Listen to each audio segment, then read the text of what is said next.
ایک بادشاہ اپنے وزیر کے ساتھ سیر سپاٹے کر رہا تھا۔ اچانک اس کی نظر ایک مزدور پر پڑی جو زمین سے اینٹ پھینکتا اور وہ اینٹ ہوا میں کلا بازیاں کھاتی ہوئی تیسری منزل پر پہنچتی۔ بادشاہ نے حیران ہو کر وزیر سے کہا، وجہ کیا ہے کہ اس کی زمین پر کھڑے ہو کر پھینکی ہوئی اینٹ تیسری منزل تک جاتی ہے؟ کیا یہ اتنا طاقتور ہے؟ وزیر نے بادشاہ سے عرض کیا کہ حضور، اس میں طاقت کے ساتھ ساتھ ایک اور عمل کار فرما ہے، اگر جان کی امان پاؤں تو عرض کروں؟ بادشاہ نے کہا، کہو کیا کہنا چاہتے ہو؟ وزیر نے کہا، بادشاہ سلامت، ضرور اس کی گھریلو زندگی بہت اچھی گزر رہی ہے، اسے گھر کی طرف سے کوئی پریشانی لاحق نہیں، اسی وجہ سے اس کی اینٹ تیسری منزل پر پہنچتی ہے۔ بادشاہ نے کہا کہ تحقیق کی جائے۔ وزیر نے کہا، جی حضور۔ دوسرے روز وزیر نے چند افراد کو تحقیق پر لگا دیا۔ ایک ہفتے بعد ان افراد نے رپورٹ پیش کی۔ وہ اس طرح تھی کہ اس مزدور کی بیوی شام ہوتے ہی اپنے شوہر کے انتظار میں بیٹھی رہتی ہے۔ وہ جیسے ہی گھر میں قدم رکھتا، اس کی بیوی نہانے کے لیے فوراً پانی کی بالٹی اور نئے کپڑے رکھتی۔ مزدور جیسے ہی نہانے سے فارغ ہوتا، یہ اس کے لیے کھانا لگا دیتی۔ کھانا کا مال احتیاط سے پکاتی، نمک اور مرچی کا خاص خیال رکھتی۔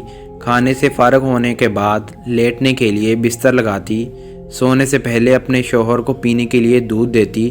کسی پریشانی کا ذکر نہیں کرتی اور صبر سے کام لیتی۔ جب یہ رپورٹ بادشاہ کے سامنے پیش کی گئی تو وہ مزید حیران ہوا۔ اس نے وزیر کو کہا کہ ان کے درمیان کچھ رنجش پیدا کر دو، پھر دیکھیں کیا نتیجہ نکلتا ہے۔ چنانچہ وزیر نے ایسا ہی کیا۔ وزیر نے کسی طریقے سے اس کی بیوی کے کانوں میں یہ خبر پہنچا دی کہ تمہارے شوہر کے چند دوسری عورتوں کے ساتھ ناجائز تعلقات ہیں۔ پھر کیا ہوا؟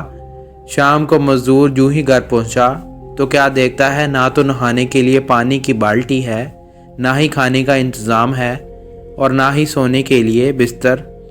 اس نے بیوی سے وجہ پوچھی تو وہ لڑنے کو دوڑی۔ مزدور نے بہت صفائی پیش کی، لیکن بیوی تھی کہ میں نہ مانوں۔ غرض چند دنوں بعد یہ قصہ یوں ہی چلتا رہا۔ ایک دن وزیر نے بادشاہ کو کہا، بادشاہ سلامت، ہم سیر پر چلتے ہیں اور اس مزدور کی حالت دیکھتے ہیں۔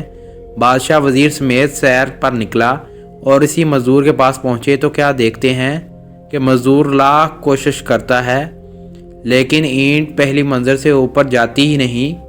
بادشاہ وزیر کی فہم و فراست کو مان گیا اور اسے یقین ہو گیا اینٹ کو تیسری منزل پر طاقت نہیں بلکہ گھریلو خوشگوار زندگی نے پہنچایا ہے۔